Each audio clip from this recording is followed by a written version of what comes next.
So, our next act is a local stand-up act, a notorious weirdo. He's been gigging on and off for a few years, both independently and with sensitive comedy. He's on a lifelong mission to make being the butt of the joke work for him. Everybody, please welcome to the stage, Leith the Ramage.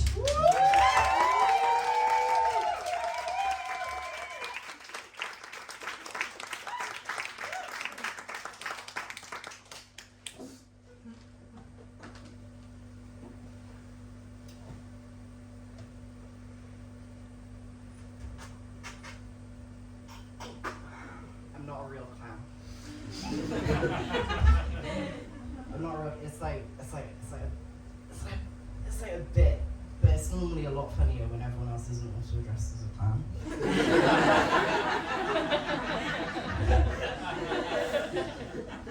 But, you know, you take what you can get. This is actually the first place I ever gigged. And now it's the last place I'll ever gig. Hopefully not. Hi, I'm Leith. I'm not a real clown. I'm just a man dressed as a clown.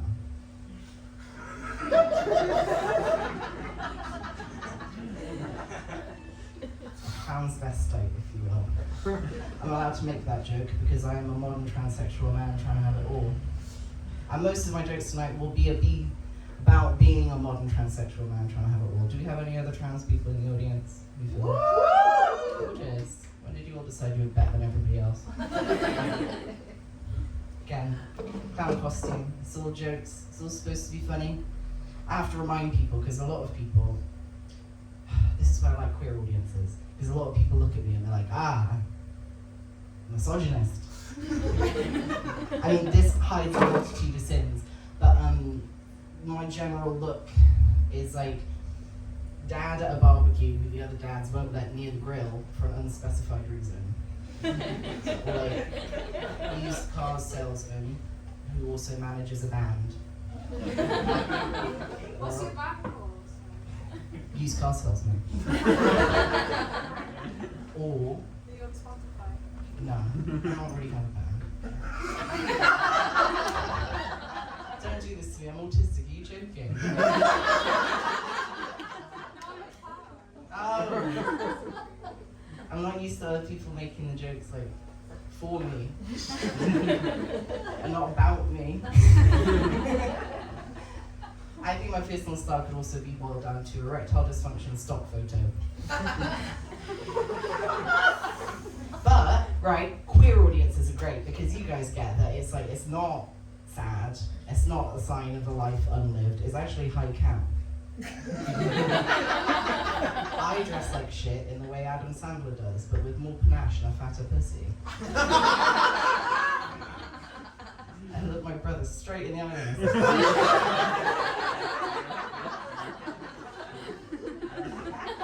Anyway, so the clown costume, it's symbolic, because being a trans man is like a clown costume you can't take off. And in many ways, many people see me as a threat.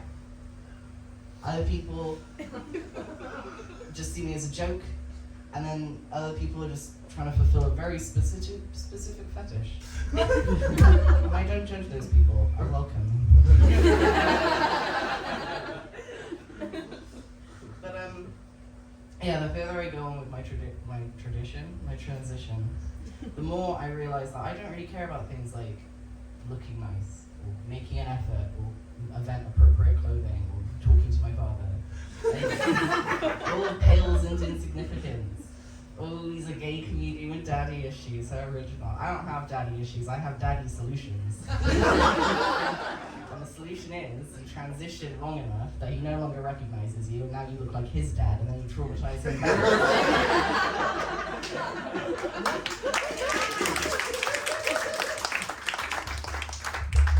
Oh god, I tried this on the sound check, but I think I was a lot more gentle with it back then.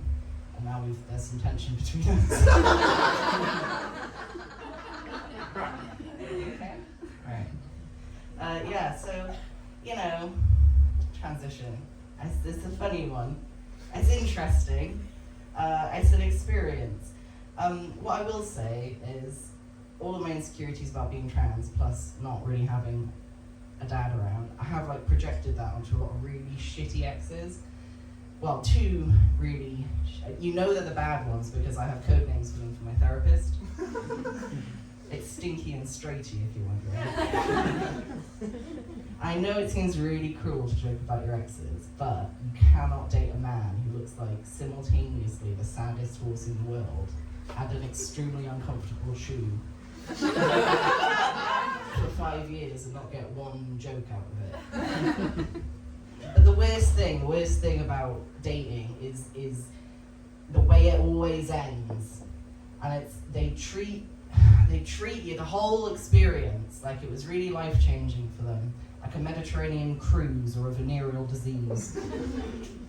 So they walk away, and they're like, Leith, dating you made me a better man. And then they take that better man, and they slip him into somebody else. Usually somebody a lot sexier and prettier than me. I don't go away with a changed sense of self. I go away with 3 more songs that I can't listen to without crying, and MCU trivia that I feel like has been non-consensually put into my brain. I can't rag on my exes as much as I do for my normal gigs, because I have actually very recently met somebody. You don't have to be excited. Many of you do not know who I am. I might be awful.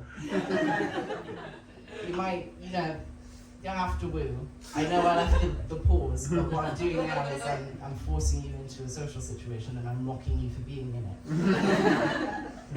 Because that's stand-up comedy, isn't it?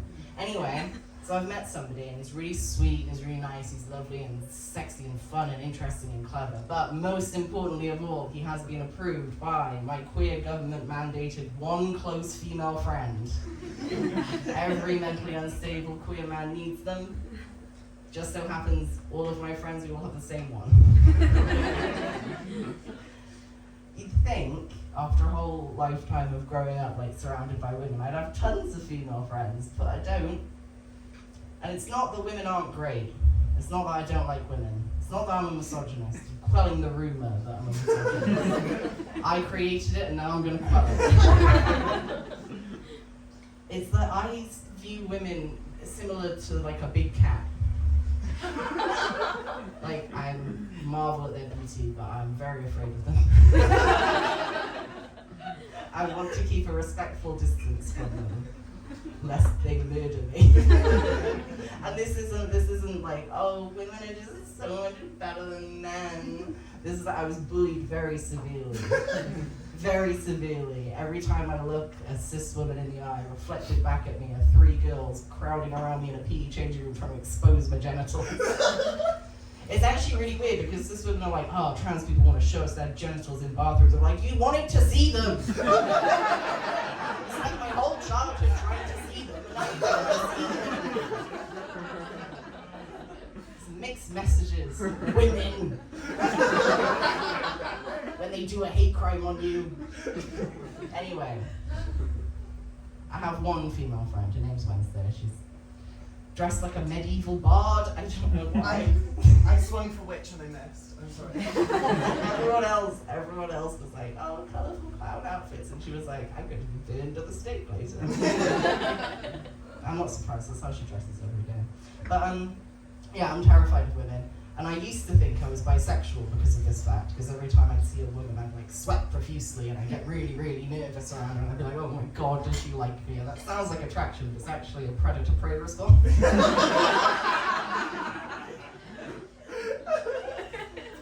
If I really want to fuck myself up, I watch Instagram reels. Because I'm mildly into fitness, and Instagram is like, you want to see 8,000 videos of a cis-het white woman in like beige leggings telling you you'll never be good enough.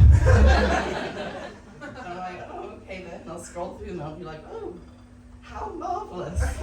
And is it mostly just women perpetuating disordered eating behaviors and misogyny under a new guise of feminism? Yes, but my Kegels could lift a truck. So I've got that, I guess.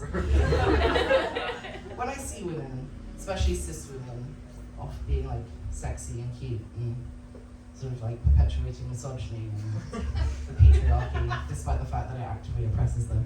I get like a bit wistful, I guess is the word. Because like, that could have been me. I could have been betraying my gender, but no. I had to do this instead. Because the amount of shit you can get away with by being a reasonably attractive white cis woman is astounding. As long as you don't want reproductive health care, safety at night, or equal pay. But other than that, they're girl bossing their way to the front of the queue. And I get kind of sad because it really does turn out that the fine line between insanity and eccentricity is a tight dress and a bob cut with a fringe. Because I think back to the way I used to act before. I'm like, if I did some of the things I used to do as a girl now, with this, it wouldn't go very well for me. I think I would be banned from every pub, club, and self-respecting sex dungeon in Cardiff. I could say anything. I wasn't even that attractive. I wasn't like show-stopping. I was just like, I had a fringe. That was basically it. Really. That's all you really need, is to have a fringe and occasionally mention Descartes. No, but like, I would fully be in like a smoking area, so being like, oh yeah, well, Bigfoot is just a projection on the back of a wormhole from another dimension, and then we'd be like, has anyone ever told you they look just like Ramona flowers? Like, I used to go out like fully like labia out, nipples out, giving sex kitten. I cannot do that now. Giving sex offender. That's good, less sexy, less fun. But yeah, before, I could say anything. I could be like, well, you know, the moon's a hologram and Jesus was an alien. And then would be like, oh my, Zoe de Chanel? If I did that now, they'd be like, oh, well, he's certainly estranged from his family. I hope the community mental health team is aware of him. And like, I kind of mocked it when my tits came off at the beginning of this year. Intentionally, I might add. And when they came off, it's nice and everything, because like, no more tits. But it was like the last bit of the girl's sonar was gone. I couldn't just like push them together and carefully angle my webcam to get more drugs from the GPs anymore. And it made me sad because like, I want her freedom. I want to be able to walk through Deep Park in a clown costume and everyone be like, what a kooky little bitch. And not like, I'm gonna call the cops now. This isn't sexy nor cool. I guess what I'm saying is I am truly insufferable regardless of gender identity. Which I think is, yeah, that's a moving point that we can all get something out of. Also, I had a full bit with the balloons. Me not being able to blow it up was actually unintentional. But it turns out I don't know how to make a cock. I thought it would be super easy. In my mind, I was like, I know what I'm doing. Much harder, very difficult. Clowns, they're supporting our society in so many different ways. Because, you know, you think, modelling balloons, a child could do it. Not me. I'm beginning to think now I might just be quite stupid. Anyway. I'm in therapy. No, don't share, it took 7 years. And also, they only gave me therapy because I was trans, and I don't need therapy for being trans. Being trans makes you cool, sexy, and fine. I was fine. I was like, cool, can we talk about how the NHS traumatized me? And she was like, yeah, that's what most people want to talk about. That's fucked up! Anyway, it will be gorgeous. Are we all enjoying the Queer Fringe Festival so far? Yeah! It has been gorgeous. Thank you so much. I really love performing for a queer audience. I haven't been stared at by this many queer people since... I was going to write a joke for that, but I think you can all fill it in your mind. Something B&Q. I love you all. Have a lovely rest of your night.